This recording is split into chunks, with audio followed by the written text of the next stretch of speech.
नमस्कार दोस्तों, आज हम एक्सप्लेन करेंगे मूवी रेड थ्रेड के बारे में। इस मूवी में हम देखेंगे एक लड़का और एक लड़की 7 साल बाद मिलते हैं तो वो रह नहीं पाते हैं और आगे क्या क्या करते हैं हम इस एक्सप्लेनेशन में जानेंगे। पर इससे पहले चैनल को सब्सक्राइब नहीं किया है तो कर लें ताकि इस तरीके की मूवी की एक्सप्लेनेशन आपको मिलती रहे।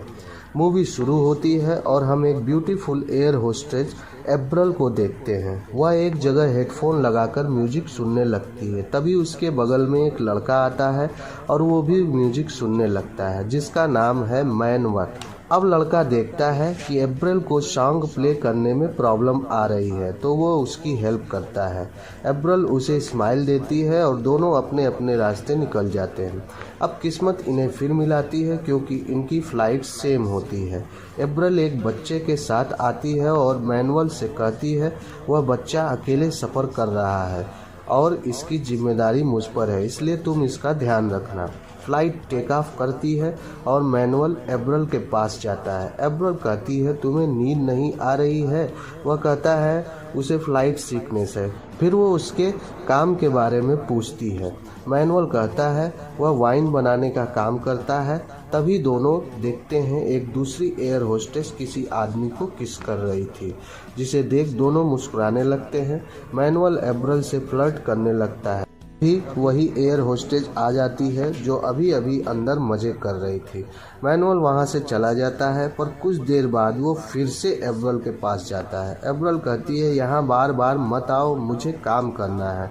मैनुअल उसके टैटू के बारे में पूछता है। एप्रल कहती है ये उसके एक्स बॉयफ्रेंड की निशानी है। वो अपने थाइस पे बना हुआ टैटू भी दिखाती है और मैनुअल को जाने को कहती है। तभी फ्लाइट झटका देती है और मैनुअल लड़खड़ा जाता है। एप्रल उसे संभालती है और फिर दोनों वहीं किस करने लगते हैं। मैनुअल फ्लाइट के बाद उससे डिनर के लिए पूछता है। एप्रल मान जाती है। फ्लाइट लैंड होती है। एप्रल मैनुअल का वेट करती है लेकिन कस्टम में कुछ प्रॉब्लम होने की वजह से पैसेंजर के बाहर जाने पर रोक लगा दी जाती है। उन दोनों के पास एक दूसरे का कॉन्टेक्ट नंबर भी नहीं था, जिस वजह से वो एक दूसरे को फ़ोन भी नहीं कर पाते हैं। अब 7 साल बीत जाते हैं। एप्रल की शादी ब्रूनो नाम के एक स्टार से हुई और उसका एक बेटा भी है। वहीं दूसरी तरफ मैनुअल की भी एक बीवी है और उसका एक बेटी है। उसकी बीवी का नाम है लोरा। ब्रूनो को अपने शो की वजह से अक्सर ट्रैवल करना पड़ता है और एप्रल तो पहले से ही एयर होस्टेज है, इसलिए उसका ज़्यादातर टाइम प्लेन में ही बीतता है। अब एप्रल को कोलंबिया की फ़्लाइट पकड़नी थी और उधर मैनुअल भी कोलंबिया के लिए निकल रहा था। अब वो दोनों एक ही होटल में चेक इन करते हैं। एप्रल उसे इग्नोर करती है और जाने लगती है। तब मैनुअल कहता है क्या तुम मुझे भूल गई? मैंने तुम्हें कितना ढूंढा। अब रूप पर एप्रल कहती है मैंने एयरपोर्ट पर उस दिन 5 घंटे इंतज़ार किया था। मैनुअल बताता है उस दिन तो एयरपोर्ट से बाहर ही नहीं आ पाया था।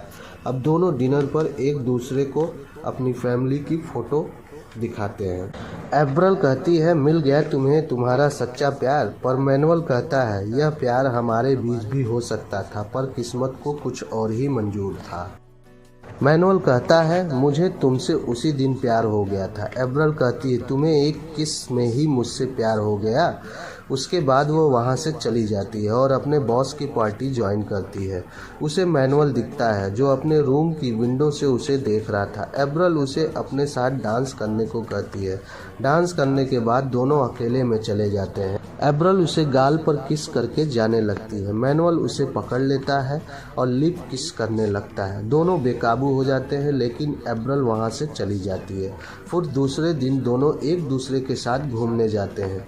कुछ देर बाद एप्रल मैनुअल को किस करने लगती है। तभी बारिश होने लगती है और वो दोनों रोमांटिक होने लगते हैं और जल्द से वापस होटल आते हैं और इंटीमेट होने लगते हैं। तभी मैनुअल के वाइफ का कॉल आता है और मैनुअल झूठ बोलता है कि वो एक मीटिंग में बिजी है।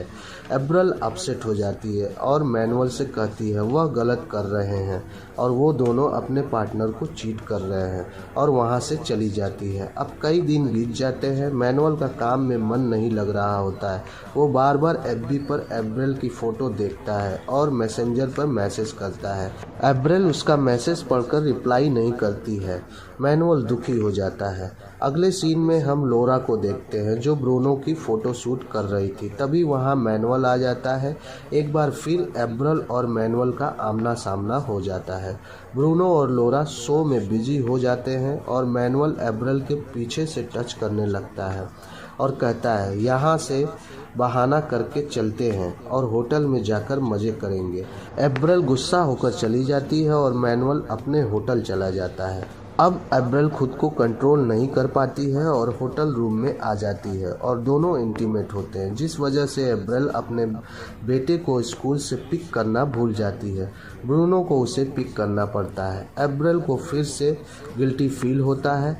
अब अगले सीन में लोरा मैनुअल और एब्रेल की कुछ फ़ोटो दिखाती है जो उसने स्टूडियो में क्लिक की थी और उनके अफेयर का उसे पता चल जाता है। पर लोरा कहती है तुम्हें मेरे से ज़्यादा प्यार करने वाली नहीं मिलेगी। दूसरी तरफ एब्रेल भी अपने गिल्ट के कारण ब्रूनो को अपने अफेयर के बारे में बता देती है। ब्रूनो बहुत गुस्सा होता है और कहता है तुम्हें मैं और तुम्हारा बेटा कभी माफ़ नहीं करेंगे। अब एब्रेल मैनुअल को मैसेज करती है और वह उसे लेने आता है। अब मैनुअल एयरपोर्ट से पहले ही टैक्सी से उतर जाता है और उसे भी इन सब का गिल्ट होता है। एब्रेल उसे परेशान देख टैक्सी के अंदर से मैसेज करती है कि वो उसे और नहीं मिल सकती। एब्रेल टैक्सी करके वापस अपने घर चली जाती है और मैनुअल भी उसे नहीं रोकता। अब यह मूवी यहीं समाप्त हो जाती है। Thanks for watching.